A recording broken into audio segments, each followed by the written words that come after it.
Yang saya hormati seluruh tamu undangan yang telah hadir pada hari ini. Kepada seluruh hadirin yang saya hormati, sebelum memulai kuliah ini, izinkan saya untuk menyampaikan tuntunan acara kita sebagai berikut. Pertama, pembukaan.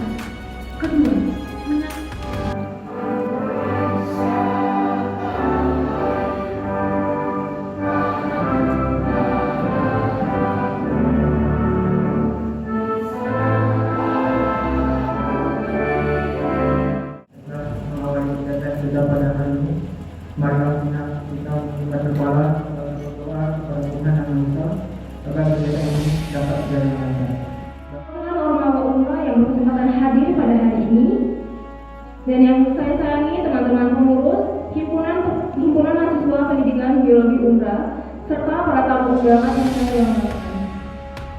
Saya selaku ketua pelaksana kuliah umum dengan tema pengaruh krisis iklim terhadap ekosistem mengucapkan terima kasih dan selamat datang kepada seluruh tamu undangan yang telah hadir dalam kegiatan hari ini. Yang terhormat Ibu Asiswa Dr. Hadian PKSDM selaku Kepala Prodi Pendidikan Biologi Fisika.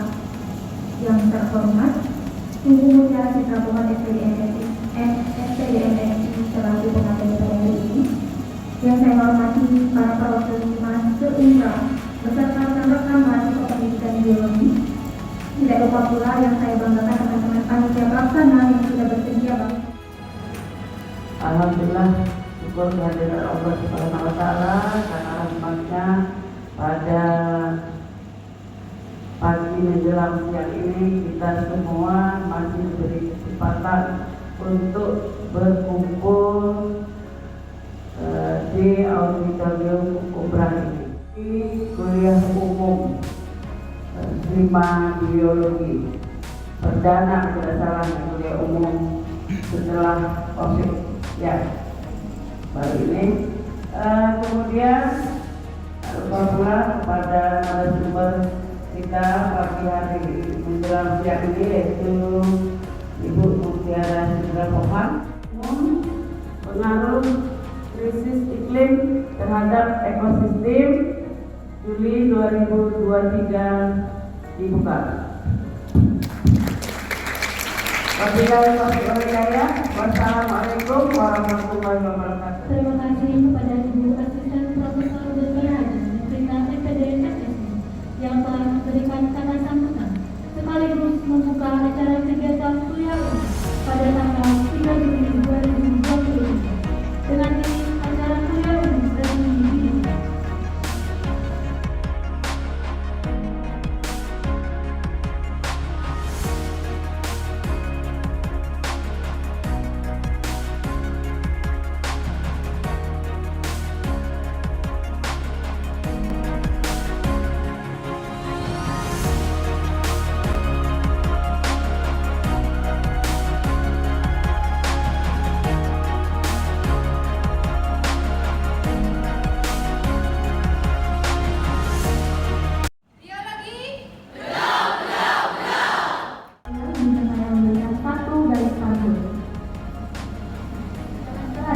Memberikannya sayang biologi matahari.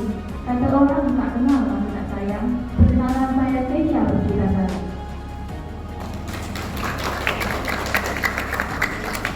Baik, yang terhormat Ibu Mutiara Citra Tuhan SPD MSI selaku pemateri kita pada hari ini.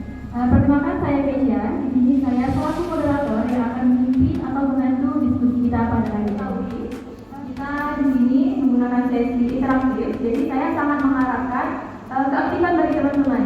Untuk teman-teman yang ingin bertanya atau ada yang ingin disampaikan, silakan mengatakan. Baik, Ibu langsung saja dipersilakan.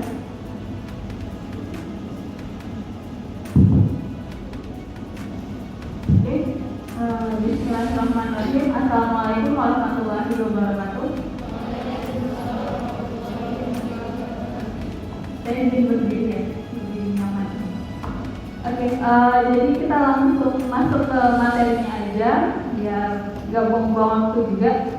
Oke, jadi pada hari ini kita akan membahas mengenai pengaruh krisis iklim terhadap ekosistem. Terus yang sedang hits dari bumi. Sebenarnya nggak cuma tahun ini, sudah dari 10 tahun yang lalu itu isu tentang krisis iklim ada. Tapi masih banyak masyarakat kita, terutama masyarakat Indonesia yang menyangkal terkait dengan krisis iklim karena merasa belum merasakan dampak langsung terhadap dirinya. Jadi seperti merasa, oh sepertinya krisis iklim itu cuma konspirasi elit global. Seperti merasa itu bukan sesuatu yang nyata. Suhunya mencapai 34 derajat. Sementara suhu normal untuk kawasan Tanjung Pinang itu adalah 28 sampai dengan 31. 31 itu pada saat siang tengah hari. Nah, ini 37 selama 1 hari full termasuk malam harinya. Nah, itu sudah termasuk fakta yang nggak bisa disangkali kalau memang bumi itu sedang tidak baik-baik saja. Ini dibiarkan terus-menerus pada tahun 2100 atau 3 abad ke depan, itu mungkin hampir 80% spesies yang ada di bumi tidak bisa bertahan, termasuk manusia. Karena manusia punya daya adaptasi yang paling rendah terhadap suhu. Oke, kita kena dingin aja, misalnya lagi pendakian di bukit aja, nggak usah yang tinggi-tinggi banget, Gunung Bintang aja. Itu kalau kita kena hujan selama pendakian ke atas yang naik tangga kayak gitu doang, sampai atas itu terus kita nggak pakai jaket, 2-3 jam bisa kedinginan. Krisis iklim tadi, jadi saya mau bertanya, dari yang kita ketahui, krisis iklim ini kan memiliki dampak yang signifikan bagi Indonesia. Yang namun ada banyak hambatan yang pada umumnya upayanya itu mengatasi upayanya tersebut ada beberapa hambatan itu. Terus apa sih yang menjadi hambatan utama di Indonesia untuk mengatasi krisis iklim ini, dan apakah langkah konkret yang dapat diambil untuk mengatasinya, serta apakah ada peran pemerintah untuk mengatasi krisis iklim tersebut secara efektif? Ya. Sumber daya perairan.